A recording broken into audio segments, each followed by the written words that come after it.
생각할 때마다 감사. 오늘 감사가 우리의 말씀 후에 우리의 입술의 고백으로 넘쳐나기를 주님의 이름으로 축복합니다.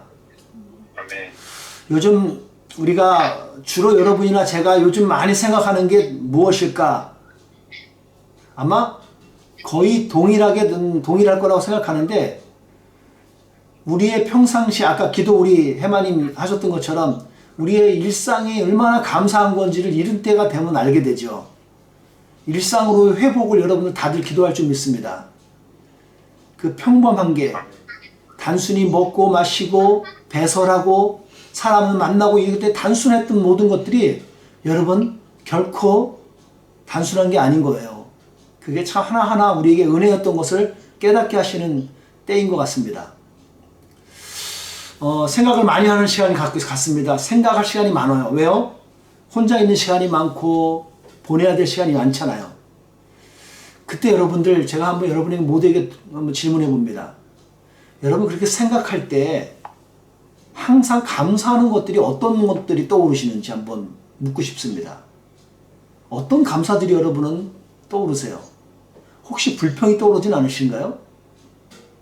혹시 그렇게 항상 생각할 때마다 감사하는 사람들이 있지 않는가요? 제가 장담하건대 여러분 중에 항상 생각할 때마다 감사거리가 있고 항상 생각할 때 감사하는 사람이 있는 분들 있죠? 그분들은 지금 그렇게 어렵지 않으실 거예요. 그나마 이겨내시고 그나마 또 감사할 수 있을 거예요. 그리고 한 걸음 더 나가서 앞으로 환난이나 역경 모든 어려움 오는 것도 그런 분들은 다 이겨내실 수 있다고 믿어요. 과거의 데이터들이 그랬어요. 그런 것이 없는 분들이 혹시 마음이 흔들렸고 조금 불안하신 분들이 있으면 오늘 말씀에 사도 바울이 고백했던 감사들을 한번 귀 기울여 보십시오. 오늘 사도 바울을 통해서 우리에게 주시는 것이 있습니다.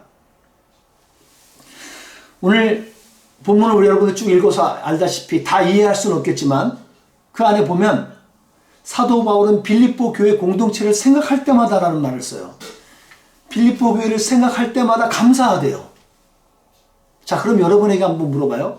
이때 바울의 감사는 빌립보 교회에게 감사하는 건가요? 하나님께 감사하는 건가요? 여러분들이 국어를 제대로 하시고 영어를 제대로 하셨으면 딱 알죠? 하나님께 감사하고 있다는 거예요. 바울은 하나님께 감사하는 거예요. 근데 그 감사할 동기가 뭐냐면 빌립보 교회를 생각하면서예요. 그러니까 빌립보 교회가 뭔가를 했던 거예요. 어떤 걸까? 저는 지난주 말씀에 이어서 우리에게 주는 힌트는 빌립보 교인들이 가진 은혜와 평강 가운데 있는 성도, 그런 성도들 때문인 것 같아요. 여러분, 은혜와 평강이 있는 사람에게는 뭔가 틀린 거 아시죠? 우리에게 지금 공동체 안에서도 이 두 가지가 겸비해서 에이스로 딱 등극하신 분들은 여러분 누구도 못 건드려요. 어떤 환경에도 흔들리지 않습니다. 그런 사람들은 마음이 넉넉해요. 가진 게 많다고 넉넉한 거 아니잖아요. 가진 게 많지도 않은데도 불구하고 넉넉한 마음이 있어요. 그러니까 어때요? 그 안에 세상이 줄 수 없는 기쁨이 있는 거죠. 저는 아무리 아프고 뭐 해도 기쁨이 있어요, 저는. 그 기쁨, 저 요즘 그런 기쁨 누리고 사는 거 아시죠? 우리 성도들 지금 차 하나 딱 준비하는데 여러분들 얼마나 많은 헌신들과 집중이 생기는지 보면서 야, 이게 우리 성도들의 마음이구나. 제가 참 거기서 오는 감사가 있어요. 그리고 공동체가 하나 되었다는 그 감사 속에 기쁨이 있어요. 아, 이게 보람인 거구나. 하나님의 감동을 하시는 거예요. 여러분들 지금 억지로 하시는 분들 있어요? 여러분 억지로 하시는 거 안 해도 돼요. 하나님은 어떤 방법을 통해서 하셔요. 이게 모아지는 모습 보니까 너무 기뻐요. 그래서 감사해요. 마치 저는 사도 바울이 뭐 더하겠지만 마치 제가 비교하면 사도 바울이 그런 감정 때문에 그렇지 않았을까 좀 깨달아요. 하나님께 감사드려요. 저는 그래서 그런 감동을, 그런 기쁨을, 은혜를 주셨던 하나님, 그 하나님께 감사하는 거죠. 제가 그런 기쁨이 있습니다. 오늘 본문을 통해서 여러분과 제가 나누기 원하는 말씀은 하나님께 감사한 삶을 살았던 바울, 바울과 그 빌립보 교인들, 그들을 통해서 오늘 우리가 한번 두 가지를 배워보려고 그래요. 감사한 삶을 사는 사람은 어떤 것이 나타나는지 그 두 가지를 같이 한번 보도록 하겠습니다. 그들 안에는요, always라는 단어를 제가 좀 강조하고 싶어요. 첫 번째, always예요. 늘 기쁨이 있다는 거예요. 여러분 여기서 오해하시면 안 되는 게 늘 기쁘다 그러니까 희죽희죽 아무 때나 막 웃고 있는 거 아니에요. 그러니까 뭐 24시간은 막 흥분 상태가 기뻐하고 막 여러분 그거는 큰일 나요. 그러면 아니죠. 그건요. 전반적인 인품과 그 안에 기쁨이 베이스로 깔려 있는 거예요. 그런 사람이요. 늘 기쁨이 있어요. 뭔가 든든한 게 있기 때문에 가능한 거죠. 여러분 무엇 때문에 기쁠 것 같아요? 빌립보 교인들이 오늘 무엇 때문에 기뻐할 수 있을 것 같으세요? 빌립보 교회가 했던 일이 무엇이기 때문에, 오늘 본문에 여러분 다 나와 있는 것들이기 때문에 제가 좀 찝어내서 설명만 하면 되는 거예요. 말씀에 보면은 5절 말씀에 나와 있어요. 늘 도움을 주었기 때문이라는 거예요. 늘자. 재밌죠? 늘 줬대요. 그러면 우리가 이게 좀 계산하고 좀 연구해 보잖아요. 그러면 사도 바울이 그 빌립보 교회를 들어간 게 AD 52년 쪽에 들어간 거예요. AD 52년에 들어갔고 이 편지를 지금 보낼 때는 62년 정도 되거든요. 그럼 10년 정도 터울이에요. 그 텀 동안 이 교회는 늘 도움을 줬다는 거예요. 근데 어떻게 가능하죠? 소아시아에서 에베소나 다른 데서 나왔으면 좀 이해가 돼요. 근데 여기는 지금 유럽으로 처음 넘어와서 유럽에 첫 발을 내디딘 교두보와 같은 그런 곳이거든요. 그곳에 처음 복음이 전해졌고 그리스도에 대한 복음이 생소한 사람이에요. 헬레니즘 시대 속에서 생소한 그 예수 그리스도의 복음이 이곳에 전해졌는데 그것이 뿌리를 내리고 열매를 맺으면서 그들이 되려 선교 사역을 고린도 교회, 데살로니 뭐 여러 가지 가는 교회들을 다 그 뒤에서 서포트했다는 거예요. 어떻게 해요? 늘 대단하지 않아요? 아낌없이 후원했다는 거예요. 이런 것들이 어디에 나오냐면 사도행전의 줄비에서 나와요. 다른 서신에서도 이렇게 없이 이렇게 표현해주고 있고요. 늘 했어요. 그것이 사도 바울에겐 너무 기뻤던 거예요. 든든한 거죠. 두 번째는요, 끊임없는 단어를 저희가 좀 표시하고 싶습니다. 끊임없다는 표현. 이 빌립보 교회가 그렇게 믿음이 성장하더니 이들이 선한 일을 힘쓰는데 끊임없이 한다는 거예요. 6절 말씀에 나오죠. 하나님께서 이 공동체를 통해서 선한 일을 감당하신다는 거예요. 끊임없이. 여기서 여러분하고 우리가 알게 선한 일 하면 우리가 뭐 good things, 뭐 good job, 여러분 이 정도만 생각하시는데 이걸 보시면 여러분이 좀 생각이 좀 틀리실 거예요. 왜냐하면 디도서에서 사도 바울이 또 디도가 속한 공동체한테 편지 보낼 때 이런 말을 썼거든요. 제가 읽어봅니다. 예수님께서는 우리를 위해 자기 자신을 주셨습니다. 우리를 모든 악에서 구원하시고 깨끗하게 하셔서 선한 일을 하기에 힘쓰는 그의 백성이 되게 하시려고 우리를 대신해서 죽으셨던 것입니다. 여러분 예수님께서 죽으신 이유가 있는데 악에서 구원하신 이유가 있어요. 우리를 선한 일에 쓰이도록 하기 위해서예요.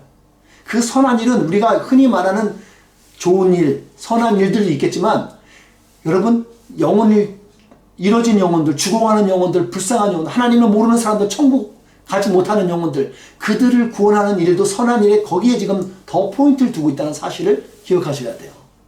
이 선한 일이요. 이 선한 일에, 복음을 전하는 일에, 영혼을 구원하는 일에 그들은 끊임없이 했다는 거예요. 그 자기가 씨를 뿌렸던 그곳에서 끊임없이 했다는 그런 일 보면서 사도 바울은 오늘 기쁘다는 거예요. 그래서 보람이 있다는 거겠죠. 보람이 있는 거예요. 그리고 세 번째는 이겁니다. 사도 바울 마음속에 늘 마음속에 있대요. 어디에 나와요? 7절에 나오잖아요. 늘 마음속에 있는 공동체예요. 빌립보는 늘 마음속에 있는 거예요. 여러분 속에 혹시 늘 마음속에 있는 그 누군가가 있으시죠? 한두 분씩. 그 사람을 생각하면 기쁘세요? 슬프세요? 물론 둘 다 있을 거예요. 근데 특별히 기쁜 사람들이 있어요. 뭘 막 해줘서 그런 게 아니에요. 그냥 존재차만 해도 기쁜 사람이 있다고요. 오늘 사도 바울은 자기가 지금 감옥에 있거든요. 감옥에 있음에도 불구하고 기뻐할 수 있어. 난 너네 공동체가 있어서 기뻐. 내가 감옥에 있을 때도 너네들 나를 기억해줬고, 내가 복음을 전하기 위해서 사방을 돌아다녀도 한결같은 마음으로 너네들은 나를 이렇게 생각해줬던 것, 배려해줬던 것, 그것 때문에 난 너희들 늘 생각하고 있다는 거예요. 늘 생각할 게 있는 사람은 기뻐요. 은혜와 평강 속에서 기도해주는 그 후원자들, 얼마나 감사해요, 여러분들. 우리가 돌아보면 그래요. 내가 뭔가를 해준 게 있어. 내가 너에게 해준 게 얼마나 돼. 너가 나한테 그럴 수 있어? 여러분, 그렇게 마음 들어가면 섭섭해서 못 살죠. 예, 그래서는 행복은 없어요. 되게 괴로운 인생이 될 겁니다. 근데 나에게 해주는 것이 자꾸 생각한다는 사람, 저 사람이 나에게 이렇게 줬고 저 사람이 나에게 이렇게 줬고, 여러분 해준 거 받은 게 많은 사람들은요 기뻐요. 그 사람들이 행복한 거 아닐까요? 생각할 때마다 감사하는 거, 생각할 때마다 감사하는 거. 그래서 입꼬리가 올라가게 하는 것들이 무엇이 있어요? 가만히 생각하면 입꼬리가 쓱 올라가는 거. 가만히 있다 미친 듯이 사람이. 그런 것도 여러분들 어떤 것이 있으신가요? 여러분 이렇게 생각할 시간이 많은 이때 한번 그런 생각들을 곱씹으면서 여러분에게 기쁨을 주었던 사람들이 마구 떠오르는 시간이 있기를 주님이 축복합니다. 세상에서 외롭고 쓸쓸한 이웃들이 있어요. 영원히 안식을 못 누려서 막 뭔가를 갈팡질팡 찾는 사람들이 있어요. 괴로운 인생인데 그 괴로운 인생조차도 몰라요, 자기가. 그런 사람들에게 천국의 소망으로 인도하는 선한 일, 그게 우리들이 오늘 할 선한 일입니다. 그런 일로 감당해서 감사와 기쁨이 우리 우리 각 심장으로부터 있어지기를 주님의 이름으로 축복합니다. 두 번째, 사도 바울이 감사했던 것이 있었습니다. 그 기쁨이 베이스가 되어져서, 마치 제가 문자를 만들면 옆에다가 그 기쁨이라고 쓰고 위에다가는 pray라고 쓸 거예요. 예, 맞습니다. 두 번째는 continually 기도하는 겁니다. 기도하고 있습니다. 기도하고 있는 게 너무 감사해요. 그래서 사도 바울은 그 기쁨의 기반 위에서 감사하는 게 많아요. 감사하는 사람이 오늘 기도를 하는 거예요. 여러분 많이 기억하시는 단어 하나가 있을 겁니다. 이거 보시면 다 아실 텐데, 자, 이거 보면서 말씀 떠오르는 성구가 있으시는 분들은 성경을 좀 보신 분들이죠. 어떤 성구가 생각이 나세요? 예. 항상 기뻐하라, 쉬지 말고 기도하라, 범사에 감사하라. 여러분 이거는 사도 바울이 가지고 있는 신앙의 마치 그 수학 원리 같은 거예요. 다 깔려 있어요. 어느 서신서 간에 이런 것들이 깔려 있어요. 기쁨이에요. 은혜와 평강 안에 있는 사람들은 기쁨이 있다 그랬잖아요. 한번 생각해 보세요, 여러분들. 주위에 살펴보세요. 은혜와 평강이 있는데 기쁨이 없는 사람들이 있나 보세요.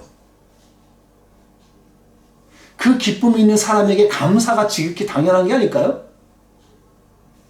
그리고 따라오는 것이 마치 이 삼각형 같은 이런 형태예요. 이것이 마치 전체 다 섞으면 저게 그 90도, 180도 되겠죠. 180도 다 갖춰지게 되죠. 180도가. 바울은 무슨 기도를 할까 여러분 보시면 참고가 되실 거예요. 그렇게 감사했던 바울이 무슨 기도를 하는지 보시고 오늘 여러분과 제가 이 기도를 같이 배워보는 거예요. 어떤 기도일까? 첫 번째 이겁니다. 첫 번째 사도 바울이 했던 기도는 풍성하기를 기도했어요. 빌립보 교인들이 무엇인가에 풍성하기를 그는 축복하며 기도해요. 어떤 풍성하며? 10절에 나와 있어. 아니 9절에 나와 있습니다. 영혼을 향한 사랑이 나날이 커지기를 기도하고 있어요. 사랑. 여러분 교회 공동체가 가장 많이 있어야 될 게 뭐냐면 하나님으로 받은 사랑, 은혜가 있어야 되겠죠. 그 사랑을 기반으로 또 그 사랑이 흘러갈 수 있는 사랑이 있어야 되는 거예요. 그러면 교회가 부흥해요. 성장한다고요. 양쪽, 질적, 영적 다 성장하게 돼요. 영혼을 향한 사랑이 나날이 커지기를 오늘 사도 바울은 빌립보 교인들에게 축복해 주고 있어요. 그렇게 사랑 위에 어떻게 해요? 지식이 쌓이길 바라는 거예요. 지식. 이 지식은 하나님을 아는 지식입니다. 하나님을 아는 지식. 너희들이 하나님을 더욱더 알기를 내가 축복할게. 그게 풍성하기를. 그리고 하나 더 마지막으로 세 가지를 축복하며 기도하는데 뭐예요? 통찰력이요. 이게 영어 성경에서는 deep of insight라는 단어를 쓰더라고요. insight. 통찰력이라는 게. 그러니까 이게 그 잠언서 같은 경우에 단어에서 총명이라는 단어 쓰시죠. 지혜와 명철과 총명을 주십시오 할 때요. 이 총명이 이 뜻이에요. 이 통찰력을 말하는 거예요.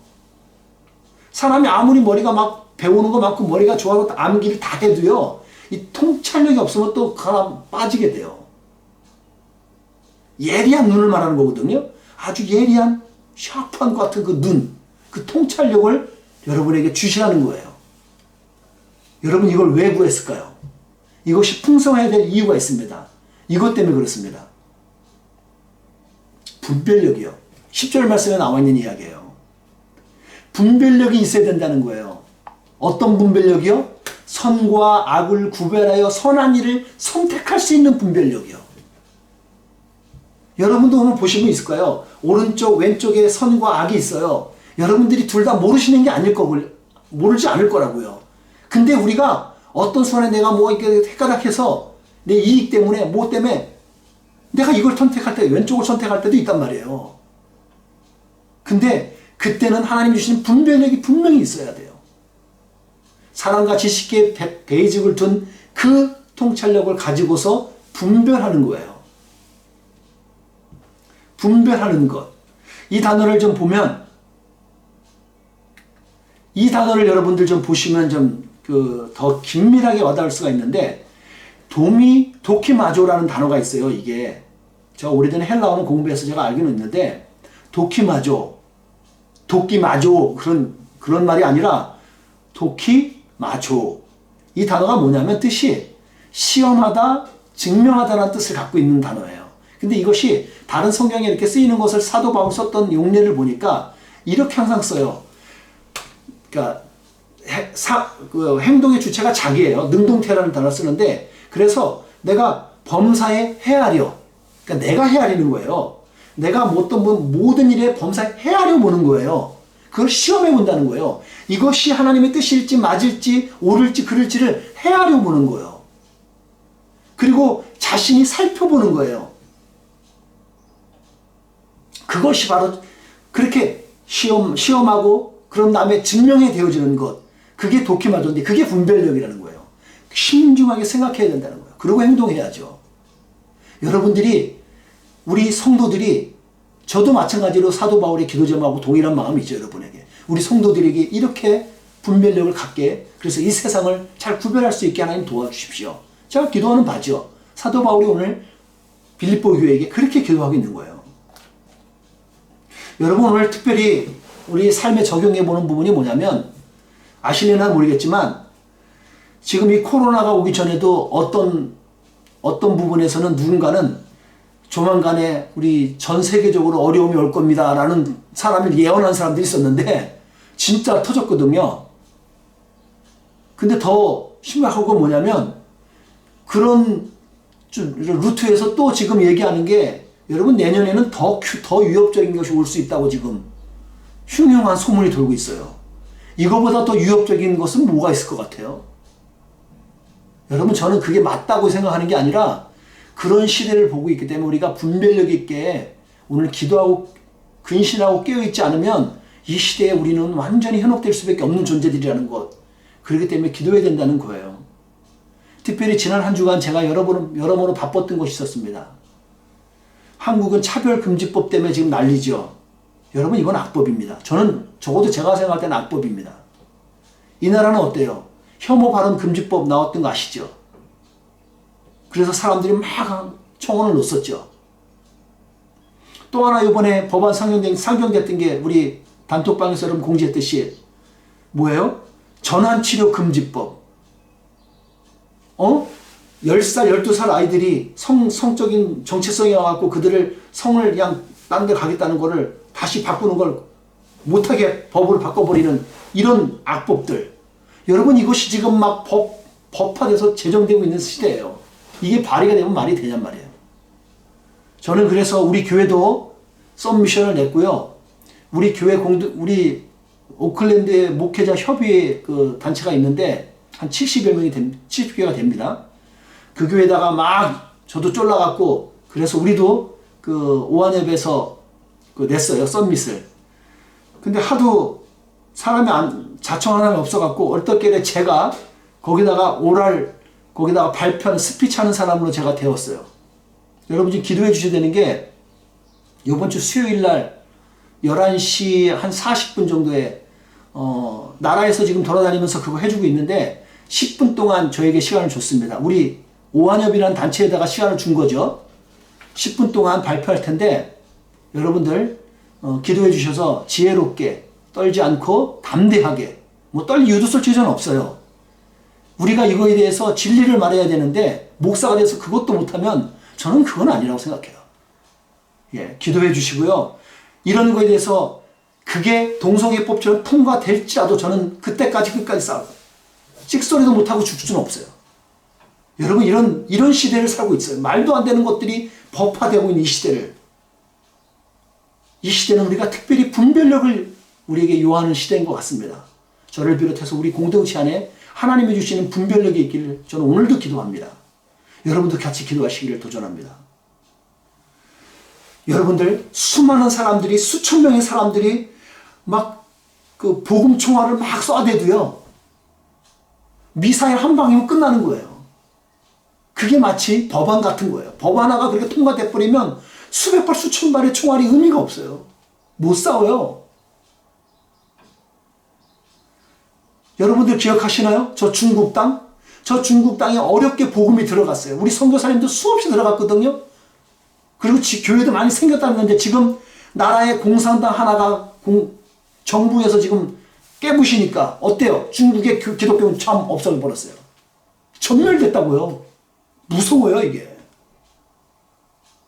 이게 남의 얘기만 되는 거 아닙니다. 야금야금 들어오면 어느 순간에 우리도 그럴 수 있다는 거예요. 깨어 근신하기를 주님의 도전합니다. 우리가 깨어 있어야 됩니다.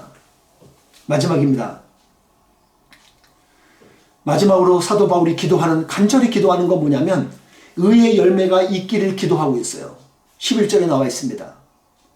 선한 일에 힘쓴 결과 주어질 그 열매들, 우리가 열심히 새벽부터 땀을 흘리며 뿌렸던 그것에서 열매로 그 영혼들이 구원받는 역사들, 그 영혼이 주님께 돌아오는 역사들, 그런 의의 열매가 있기를 기도하고 있는 거예요. 오늘 우리 교회가, 그리고 우리 각자 우리 속해 있는 그 공동체에 있는 목장, 그 목장에서 이 일을 이뤄서 하나님이 기쁨 되기를 간절히 소망합니다. 그래서 하나님의 이름이 나타나지기를 바라고 하나님의 이름이 자랑되어지기를 저는 어제도 기도했고 오늘도 기도하고 내일도 그렇게 기도할 것입니다. 사도 바울이 기도했던 것처럼 바라기는 여러분들 그 일을, 선한 일을, 그 의의 열매를 우리 공동체가, 우리 각자가 쓰임받는 하나님의 사람이 되기를 바랍니다. 1차적으로는 우리 목자 목녀들이 그 열매, 의의 열매를, 그 결실을 보는, 그래서 영원히 구원받는 그 맛을 여러분들이 경험하기를 먼저 소원하고요. 오늘 시대를 보니까 젊은 부부들이 자녀를 자꾸 안 낳으려는 경향들이 있어서 그 문화 자체가 형성된 것 같아서 제 마음이 되게 많이 씁쓸합니다. 여러분 예수님을 열심히 잘 믿으시는 분들 애 낳으셔야 됩니다. 많이 낳으셔도 괜찮아요. 낳으셔야 돼요. 나름의 합리적인 이유가 있을 거라고는 생각을 해요.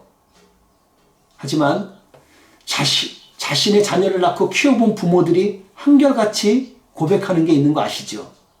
내가 얘 안 낳았으면 무슨 낙으로 살아 그래요. 여러분 후회하는 부모를 아직 못 봤어요 저는. 아니 있기야 있죠. 근데 저는 보지 못했다는 얘기예요. 여러분 안 낳고 후회하는 것보다는 낳고 고생하는 것이 좀 나아요.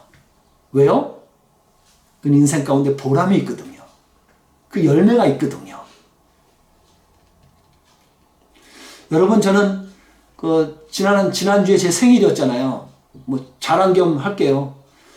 지난 생일이 있었는데 어렵게 이렇게 키워놓던 우리 덕수가 여러분 우리 교회 집에 한번 오시면 놀랄 겁니다. TV 65인치가 떡하니 들어왔습니다.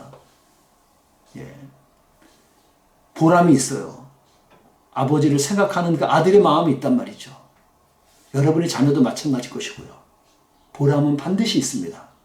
그것은 마치 우리들의 앞으로 전도에서 구원받을 영 VIP들 그들이 우리가 그 중에도 불러서 그를 구원하고 되면 그들도 동일하게 고백하는 내용이 있을 거라고 저는 믿어요. 감사가 있을 것이고 기쁨이 있을 것이고 그리고 우리에게 보람이 있을 줄 믿습니다. 저는 우리 각 목장이 그리고 우리 교회 공동체가 믿음의 자녀를 낳기를 바랍니다. 믿음의 자녀를 낳고 그 구원의 기쁨이 함성으로 우리에게 막 간증으로 터져나오는 그런 날들을 하나님께 소원하고 갈망합니다. 말씀을 마치면서 여러분 말씀 한 가지 볼 텐데 사도 바울이 모든 환경과 여건 속에 특히 지금 감옥에 있는 상황이에요. 마치 우리가 지금 자가격리를 건국적으로 하고 있듯이 우리가 격리 등이 있는데도 불구하고 기뻐할 수 있었던 이유가 있대요. 그 비밀 한 가지 알려드릴게요. 이 말씀 보시면 돼요. 함께 읽어보겠습니다. 시작. 가난을 이겨낼 줄도 알고 부유함을 누릴 줄도 압니다.